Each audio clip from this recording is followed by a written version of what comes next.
Selamat pagi Pak Agus dan teman-teman. Pada kali ini kelompok yang berisikan saya, Kio, Divo, Ben, dan juga Arya akan membahas tentang Karl Marx.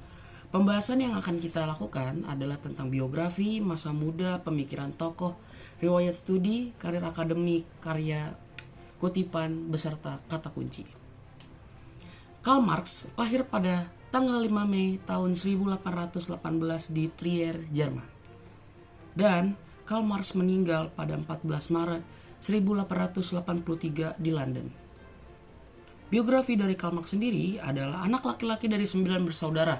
Sejak kecil ayahnya adalah orang yang pertama yang mencapai pendidikan menengah dan menjadi pengacara. Ibunya merupakan wanita Yahudi Belanda dari keluarga makmur yang terhubung dengan pendirian Philips Electronics. Selanjutnya adalah riwayat studi Karl Marx. Perjalanan pendidikan Karl Marx bermula ketika ia di homeschool atau dididik secara pribadi oleh ayahnya dari umurnya masih kecil hingga ia berumur 12 tahun.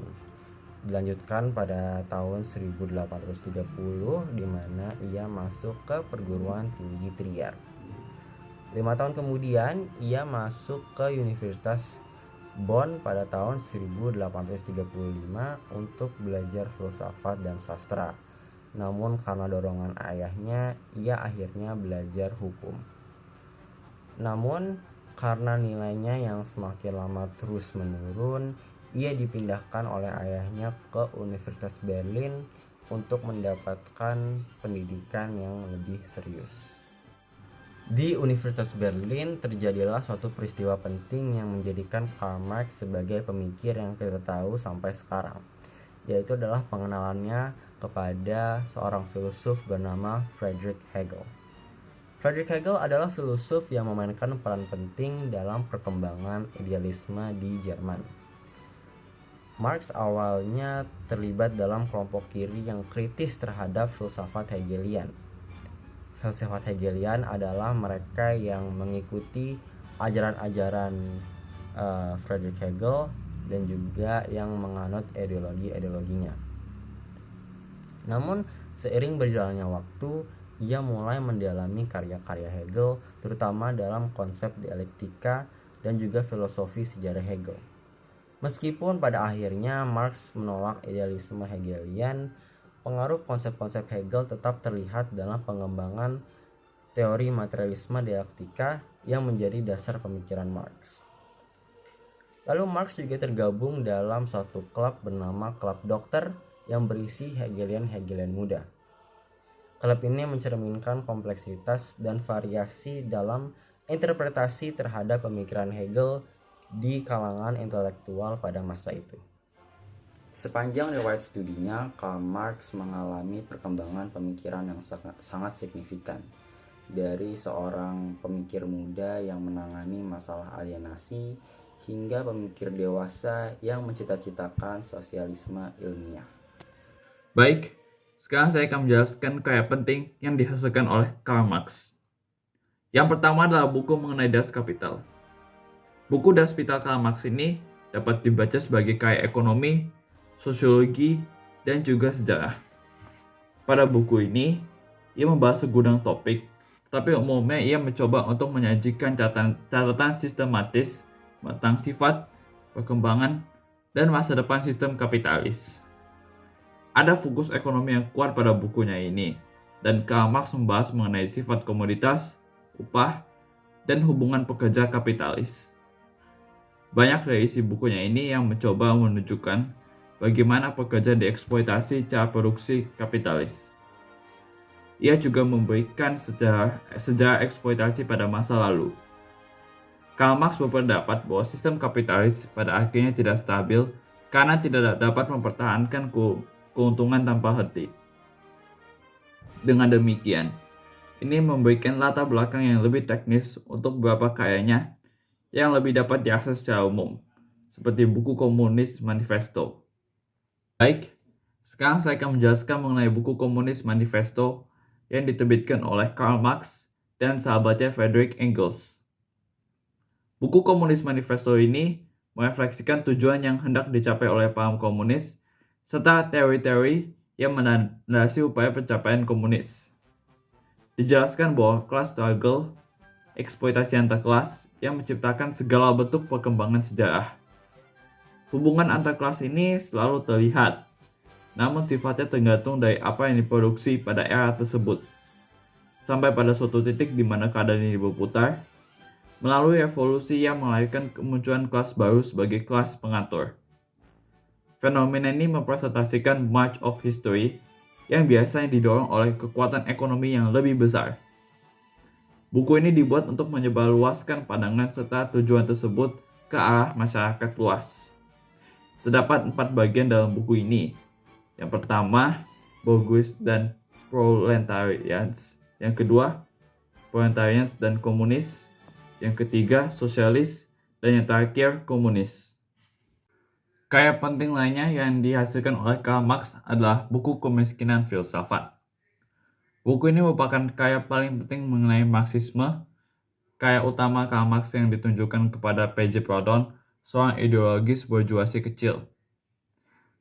Buku ini bertujuan untuk memberikan kritik atas pandangan-pandangan Proudhon yang secara serius mengganggu penyebarluasan komunisme ilmiah di kalangan kaum buruh, dan bersama dengan ini memberi pencerahan dan posisi materialisme ilmiah atas sejumlah masalah teori dan taktik-taktik gerakan proletariat revolusioner. Nah, untuk selanjutnya kita akan membahas tentang relevansi pemikiran dari Karl Marx di kehidupan kita sekarang. Nah, seperti yang kita tahu, prinsip Marxisme ini sangat berkaitan dengan masalah masyarakat hingga sekarang. Yang terutama adalah masalah yang masih berlanjut hingga sekarang, yaitu adalah ketidakadilan terhadap buruh. Nah, prinsip Marx ini sebenarnya membahas tentang skema negara kapitalis yang dikritis oleh Marx karena dianggap sebagai tindakan kejam. Contohnya bisa kita lihat dari beberapa pelanggaran hak buruh di Indonesia beberapa tahun sekian. Dan kita juga bisa lihat di seluruh dunia bahwa buruh-buruh masih dilakukan tidak adil karena mereka dianggap sebagai kelas yang lebih bawah. Kita juga punya contoh yang paling besar dari pemikiran Karl Marx, yaitu adalah pemikiran Karl Marx bisa merubah ideologi sebuah negara, yaitu adalah negara Uni Soviet. Uni Soviet mengambil ideologi Karl Marx untuk sebagai dasar negaranya. Namun bisa kita lihat bahwa kadang pemikiran Karl Marx itu bisa dianggap sebagai terlalu berlebihan. Bisa kita lihat kalau Uni Soviet terlalu menerapkan pemikiran Karl Marx sehingga dasar dari negara mereka menjadi runtuh. Bisa kita lihat ketika prinsip Marxisme dilakukan secara keseluruhan, terjadi banyak kerusakan di sebuah negara itu. Dan juga kita bisa lihat bahwa Uni Soviet akhirnya harus runtuh karena negara ini mengalami banyak kegagalan, terutama dalam bidang perekonomian, di mana para buruh yang ditinggikan oleh prinsip Marxisme ini malah menjadi otoriter ataupun anarkis. Quotes atau kutipan dari Karl Marx adalah "History repeats itself, first as tragedy, second as farce." Arti dari kutipan ini adalah sejarah mengulangi dirinya, pertama sebagai tragedi, kedua sebagai lelucon. Jika sebuah peristiwa yang tragis terulang kembali, maka kita sebagai masyarakat gagal untuk belajar dan merupakan lelucon. Lalu yang kedua, the production of too many useful things results in too many useless people. Arti dari kutipan ini adalah produksi barang yang berguna akan membuat banyak orang yang tidak berguna. Seiring majunya produksi dan teknologi, banyak kelompok masyarakat yang semakin tak berguna dan tak bermanfaat. Hal ini bisa dilihat dari bertambahnya angka pengangguran dan bertambahnya pekerjaan yang terganti oleh AI. Lalu yang ketiga, the rich will do anything for the poor but get off their backs. Arti dari kutipan ini adalah orang kaya akan melakukan segalanya untuk membantu yang miskin, selain berdiri. Orang-orang yang memiliki kekuasaan tidak akan pernah turun tangan secara fisik. Mereka lebih rela menyuruh bawahan mereka. Orang-orang kaya hanya ingin membantu tanpa adanya kelelahan fisik bagi mereka. Lalu, saya akan menjelaskan keywords dari Karl Marx. Yang pertama ada sosialisme. Sosialisme adalah suatu ideologi yang berasal dari reaksi pada revolusi industri di abad ke-18. Ideologi ini sendiri lahir serta berkembang di akhir abad ke-18 di Eropa sebagai kritik kepada kapitalisme. Para pendukung paham sosialisme sendiri menilai bahwa sistem ekonomi ini hanya menguntungkan kaum borjuis yang mengeksploitasi kaum proletar. Lalu, yang kedua ada labor atau buruh. Marx mengungkapkan teori eksploitasi buruh, yaitu jika tenaga buruh dilihat sebagai komoditas yang harganya ditentukan oleh mekanisme pasar, yaitu supply and demand, maka dalam badan usaha tersebut terdapat praktek eksploitasi buruh. Di sini kita bisa melihat bahwa Marx sangat menolak kapitalisme. Lalu yang ketiga ada komunisme.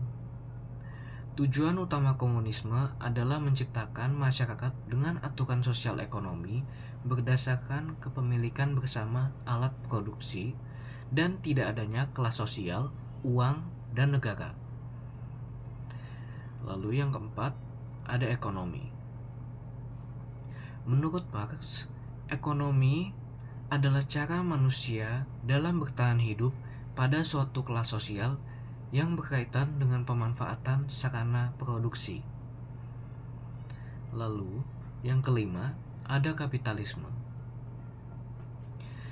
Bagi Marx, esensi dari sistem kapitalisme adalah pelipat gandaan kapital atau uang.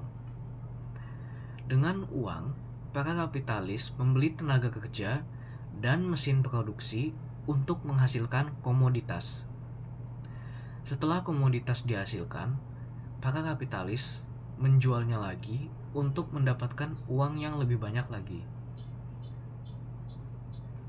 Lalu ada Marxisme. Marxisme adalah sebuah filsafat yang dibuat oleh Karl Marx. Pemikiran Marx adalah bahwa kapitalisme pada puncak kejayaannya akan runtuh karena para pekerja tidak akan diam ketika ditindas. Mereka akan melakukan sebuah revolusi yang akan menggulingkan kapitalisme. Lalu, saya akan menjelaskan tentang mind map. Untuk Komunis Manifesto, Das Kapital, dan komunisme tidak akan saya jelaskan karena sudah dijelaskan pada presentasi di awal. Saya akan menjelaskan tentang alienasi dan kelas sosial. Marx percaya bahwa kapitalisme telah mengganggu hubungan sosial antara manusia dengan kehidupan alam. Adanya eksploitasi yang dilakukan oleh kaum borjuis kepada kaum proletar yang akhirnya menciptakan kelas sosial, konflik sosial, penindasan, dan keterasingan atau alienasi. Yang pertama, alienasi.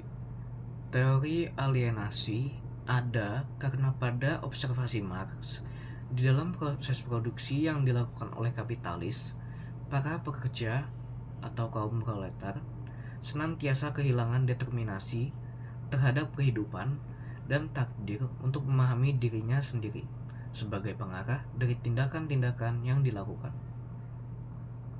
Padahal, jelas bahwa manusia diciptakan sebagai pekerja dan kreator.